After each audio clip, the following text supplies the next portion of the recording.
Oi, gente. Vou esperar você entrar aí para eu falar um pouquinho o que eu tô indo fazer. E eu não quero deixar você de fora do que vai acontecer hoje. Então eu preciso compartilhar com você a alegria do meu coração daquilo que vai estar acontecendo já já. Para você que não me conhece, está entrando aqui, deixa eu me apresentar. Eu me chamo Lana Holder, sou casada com uma linda e abençoada mulher chamada Rosânia Rocha. Somos pastoras de uma igreja chamada Cidade de Refúgio, aqui na Avenida São João 1600, no centro de São Paulo. Sim, somos pastoras. Alguém talvez esteja perguntando, mas como assim duas mulheres casadas, pastoras de uma igreja evangélica? Deixa eu te dizer uma coisa, Jesus não faz acepção de pessoas, Ele ama a todos. A palavra diz em João 3,16 que Ele amou o mundo de tal maneira que deu seu Filho unigênito para que todo aquele que nele crê não pereça, mas tenha a vida eterna. Ou seja, Ele amou o mundo, então eu, você, toda a comunidade LGBTQIA e esse mais que fala de toda a diversidade de Deus, né? Que possa ainda surgir. Ele morreu por todos e por isso traz salvação a todos. E só existe uma condição para qualquer ser humano, independente da orientação sexual ou identidade de gênero, serem salvos. O que é? É aceitar a Jesus como o único Senhor e Salvador da sua vida. E sabe o que eu estou indo fazer? Eu estou indo fazer um casamento. Olha que bênção. Minha esposa, infelizmente, não está comigo hoje. Ela viajou para os Estados Unidos na última quinta-feira. Ela tem um green card, então ela precisa estar esporadicamente entrando no país, como todos sabem. E graças a Deus vai aproveitar também para vacinar, porque a gente precisa aí entender, né, a importância dessa vacina. Não podemos ser negacionistas, não podemos negar a realidade do perigo do Covid-19. Quantas vidas poderiam ter sido salvas se essa vacina tivesse chegado pra gente há muito tempo antes? Mas eu não tô aqui para falar especificamente de vacina, embora esteja enfatizando a sua importância. Então você que ainda não tomou a primeira dose e está na sua faixa etária, tem alguma comorbidade, corre e faz a sua parte. E não esquece de voltar para a segunda dose, senão não adianta ficar só com a primeira. Eu tô aqui para falar dessas duas jovens que eu vou casar hoje, a Ianca e a Letícia. E olha que coisa linda, vocês acreditam que elas tiveram um namoro de corte? Aí alguém pergunta assim, pastora, o que é namoro de corte? Namoro de corte é quando você decide namorar sem beijar na boca. E você tem um entendimento de que isso é uma forma de você se preservar das paixões, dos desejos sexuais. Porque ao contrário do que muita gente pensa, o desejo sexual, a vontade de ter vida íntima, contato sexual com outrem, é algo inerente do ser humano que Deus nos concedeu. Porque ao contrário também do que muita gente pensa, o sexo não foi criado pelo diabo. O diabo jamais teria criatividade para criar algo, porque sem sombra de dúvida a gente precisa entender que o atributo de criador só Deus possui. Então escute, Satanás não poderia criar algo tão bom como o sexo. Mas o sexo, ele só é abençoado por Deus dentro da instituição do casamento. O escritor de Hebreus fala que o leito sem mácula é este leito que existe na vida de um casal que se relaciona ali debaixo da vontade de Deus, com a bênção de Deus. Agora presta atenção, elas passaram todo esse tempo aí namorando, sem ter aí o beijo, né, só pegando na mão, porque entenderam que essa era a forma ideal delas estarem preservando a vida delas com Deus, e isso se chama santidade. E aí você talvez que esteja aqui entrando pela primeira vez e que vai ouvir essa palavra que eu estou trazendo aqui talvez pela primeira vez, e que é um gay, que é aí um não binário, que é um transexual, que é talvez um bissexual, lembrando sempre que independente da sua orientação sexual, você precisa fazer a decisão, no caso de um bissexual, de com quem que você vai construir uma família, se com um homem ou se com uma mulher. Da mesma forma o não binário, né? Aquele com quem ele se identifica, aquela com quem ele se identifica, está então constituindo constituindo uma família, porque não é da vontade de Deus que a gente cometa a bigamia, a poligamia, ou que a gente tenha o chamado aí, né, que está na moda, e essa moda é uma moda que perverte o caráter da imagem e santidade de Deus na nossa vida, que é o chamado relacionamento aberto. Então eu estou indo lá casar essas duas jovens, e talvez você me pergunte: pastora, o que é que você vai usar para fazer o casamento delas? Ora, eu não vou usar, sem sombra de dúvida, nenhum livro filosófico, nenhum livro de antropologia, nenhum livro de seita, nenhum livro de heresia. Eu vou usar a Santa e Sagrada Escritura. Como assim, pastora? Aqui na Bíblia existem textos que falem que pessoas do mesmo sexo podem constituir um casamento? Da mesma forma que existem aquelas pessoas que pegam 7 versículos da Bíblia para dizer que homem com homem vai para o inferno, que mulher com mulher vai para o inferno, que o transexual vai para o inferno e etc. Toda a exegese. O que é exegese? É você inserir no texto o que o texto não diz. Então imagine que pegaram uma Bíblia que tem o texto mais recente, que foi escrito no 1º século, por volta de 90 anos depois de Cristo, e inserem a palavra homossexual no seu contexto. Uma palavra que foi criada no século 18, 19. Então você fica assim, realmente, sem entender como que podem fazer uma exegese como essa. Mas hoje eu vou fazer o sermão do casamento fazendo uma exegese. E aí eu vou compartilhar com você um pouquinho do que eu vou falar hoje no casamento delas. Eu vou falar sobre Ruth e Noemi. Não, eu não vou dizer que Ruth e Noemi tiveram uma relação homoafetiva. Não, não vou falar isso. Como também não vou dizer que Davi e Jonatas tiveram um relacionamento homoafetivo. Como também não vou dizer que Daniel e Aspenaz, eunuco do rei, tiveram um relacionamento homoafetivo. Não, eu não vou falar isso, porque a Bíblia não diz isso. Mas eu vou falar sobre Ruth e Noemi, falando de Noemi como aquela que representa a graça de Deus. Inclusive o nome Noemi significa agraciada. Olha que coisa linda. Quantos aqui não foram agraciados com tamanha salvação? Quantos aqui não foram agraciados com tamanha manifestação do amor de Deus sobre a sua vida? Então veja bem, Noemi representa exatamente isso, a graça de Deus. A gente sabe que Noemi vai para Moabe junto com seu marido e com seus 2 filhos, porque faltava pão em Belém. Belém significa casa do pão. A gente sabe que tem muita gente saindo da casa do pão, da igreja, da presença de Deus, porque tem faltado o verdadeiro pão da vida. Jesus é o pão da vida. Tem muita gente oferecendo algo dizendo que é pão, que não é pão de fato. Então ele é o pão que desceu do céu, assim como o maná que alimentava a todos enquanto estavam ali no deserto. Jesus é este pão que alimenta a nossa alma enquanto estamos nesse deserto transitório, peregrinando, porque não pertencemos a este mundo, para a nossa Canaã celeste. E ali o marido de Noemi morre, os 2 filhos de Noemi morrem e deixam para ela 2 noras. Então tudo que resta a Noemi é aflição, angústia, a viuvez e se tornando uma mulher desfilhada. Quando ela está saindo de Moabe em direção a Belém, porque ela ouviu falar que em Belém voltou a ter pão, deixa eu te dizer uma coisa. Tem igrejas que são as remanescentes do Senhor, que tem pão para a sua vida, que tem alimento para a sua alma. Então deixa eu te falar uma coisa hoje, não acredite nas mentiras que te são ditas. Inclusive Hitler dizia que verdade são as mentiras que, por serem muitas vezes ditas, começam a ser creditadas.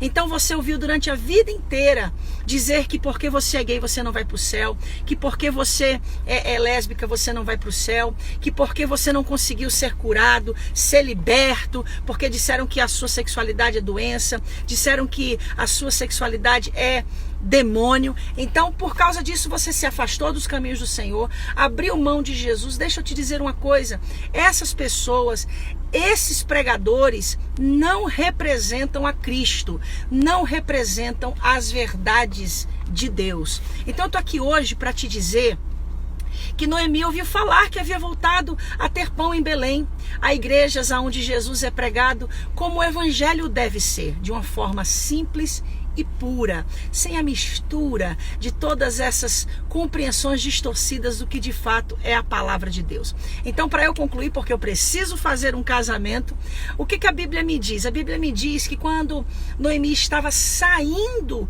de Moabe e indo para Belém, as suas duas noras a acompanharam. E quando as suas duas noras a estavam acompanhando, ela disse para elas o seguinte: olha, não me sigam, eu não tenho nada para oferecer a vocês. Os meus filhos morreram, e ainda que eu viesse a ter filhos, vocês seriam capazes de esperá-los crescer para se casarem com eles? Então, por favor, voltem para os seus pais, voltem para a terra de vocês, não me sigam. E a Bíblia diz que Orfa se despede da sua sogra e volta para Moabe.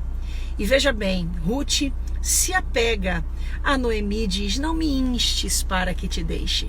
Então deixa eu te falar o que significa isso que Ruth estava dizendo. A alma que conhece a Cristo de verdade, a alma que anseia a Cristo de verdade, não existe dogma que possa afastá-lo da presença do Senhor. Não existe exclusão, não existe religiosidade, não existe falsa espiritualidade que possa afastar de viver realmente uma experiência genuína, uma comunhão única com Cristo que salva, com Cristo que liberta. E aí ela olha para Noemi e diz: aonde tu fores eu irei, aonde tu pousares ali pousarei eu, o teu povo será o meu povo, o teu Deus será o meu Deus, e aonde tu morrer, ali eu morrerei e ali também serei sepultada. Ah, que coisa linda, gente. Sabe o que Ruth estava querendo dizer para mim e para você? Ruth estava debaixo de uma tremenda maldição, de uma sentença que o próprio Deus manifestou sobre ela. Que sentença é essa? Deus prometeu que nunca um moabita faria parte da congregação do Senhor. Escute, Deus falou isso, escute, Deus. Mas aí sabe o que acontece? Aleluia, estou sentindo a presença de Deus aqui nesse carro. A Bíblia diz que Noemi então aceita que Ruth vá com ela, e elas chegam ali em Belém. Noemi é então levada a instruir a Ruth a procurar pelo parente remidor que ela tinha. E esse parente remidor se chamava Boaz. E Ruth busca então que o parente remidor venha a remi-la da desgraça de ser viúva, assim como também a sua sogra o era, da desgraça de ser uma moabita que, por causa de uma maldição que o próprio Deus havia lançado, não poderia fazer parte da congregação do Senhor. E a Bíblia diz que Boaz, diante de toda a cidade, na porta da cidade, faz então a promessa de tomar a Ruth como a sua esposa. Ruth se casa com Boaz. Ruth e Boaz geram um filho que se chama Obed. Obed é o pai de Jessé. Jessé é o pai de Davi. E Davi é o rei do qual descende a linhagem do Messias Jesus. Sabe o que eu estou aqui para dizer para você? Eu quero dizer para você que durante a vida inteira você ouviu as pessoas dizerem que Deus não te ama e que Deus não te aceita, que você vai para o inferno. Eu ouvi isso durante muitos anos. Cheguei a casar, cheguei a ter filhos, e Deus seja louvado por isso. Eu não vou rechaçar a minha história, eu não vou rechaçar os anos que eu passei pela Assembleia de Deus, por outras igrejas que me acolheram, pela oportunidade que tive de crescer no Evangelho. Mas deixa eu te dizer uma coisa, eu ouvi a vida inteira que por causa disso eu iria para o inferno por ser quem eu era, e eu tentei mudar de todas as formas que alguém pode buscar mudança, transformação, libertação, porque ninguém em sã consciência vai querer ir para o inferno. E eu achava que por ser quem eu era, eu iria para o inferno. Cheguei a me distanciar, ficar 1 ano afastada dos caminhos do Senhor, quase voltei para as drogas, quase voltei novamente ao alcoolismo, porque os conflitos eram tão grandes na minha vida que eu achava que Deus não me amava mais e que realmente eu havia nascido predestinada a ir para o inferno. Então hoje eu estou aqui para te dizer uma coisa. O mesmo Deus que disse para Ruth que os moabitas não seriam aceitos na congregação, é o mesmo Deus que a recebe, é o mesmo Deus que faz com que Boaz se case com ela, é o mesmo Deus que faz com que eles tenham um filho, é o mesmo Deus que faz que na genealogia de Mateus e na genealogia de Lucas, o nome de Ruth esteja ali, como aquela que é a descendência da linhagem messiânica. Eu não sei qual é a sua história, mas eu sei qual é o Deus que eu sirvo. E hoje eu estou indo ali casar com a Bíblia, sim, a mesma Bíblia que é usada para matar a sua história, para matar os seus sonhos, a mesma Bíblia que é usada para matar a tua possibilidade de eternidade. Eu estou indo ali para casar duas meninas com a mesma palavra. Sabe por quê? Porque o problema não é a Bíblia, o problema é quem a manuseia. O problema não era a espada que estava na mão de Golias, o problema era estar na mão de Golias. É por isso que 1 Samuel 17 diz que Davi tomou a espada da mão de Golias e o mata. Então a mesma espada que estava na mão de Golias e queria matar a linhagem do Messias, foi a espada que Davi, a linhagem do Messias, tomou nas suas mãos para aniquilar com tudo aquilo que estava se levantando para destruir o plano e o povo de Deus. Então hoje eu quero te dizer, essa palavra, a Bíblia, ela pode ser usada, se você quiser, se você deixar, para restaurar a sua vida com Deus, para restaurar o seu relacionamento com Deus. Tô correndo porque eu preciso ir ali fazer um casamento, mas vou salvar essa live. E deixa eu dizer uma coisa para você. Dia 3 de julho, às 13 horas, horário aqui do Brasil, horário de Brasília, nós vamos estar começando a nossa conferência, a Bíblia e a homossexualidade. Você vai ouvir o que você nunca ouviu. Falei hoje no story pela manhã, há o momento certo de falar. O silêncio ensina muito pra gente. E esse silêncio não é só o silêncio interno, é o silêncio externo. Tem gente que está dando ouvido a muitas vozes, tem gente que está dando ouvido até mesmo às vozes do seu eu, dessa consciência que está contaminada por tudo que já ouviu a vida inteira, que veio para condená-lo, que veio para extirpá-lo, que veio para excluí-lo da presença de Deus. Então a minha oração hoje é: faça a conferência, a Bíblia e a homossexualidade. No final da conferência, eu e a Rosânia, minha esposa, nós vamos estar juntas, tirando dúvidas numa sala de bate-papo, numa roda de conversa. O valor, gente, é apenas R$100. Você que é da Europa, dos Estados Unidos, de qualquer outro lugar do mundo, acessando o link que está lá no meu story aqui no Instagram, você vai conseguir fazer o pagamento ou por cartão de crédito na sua moeda local. Você sabe quanto é R$100 em dólar?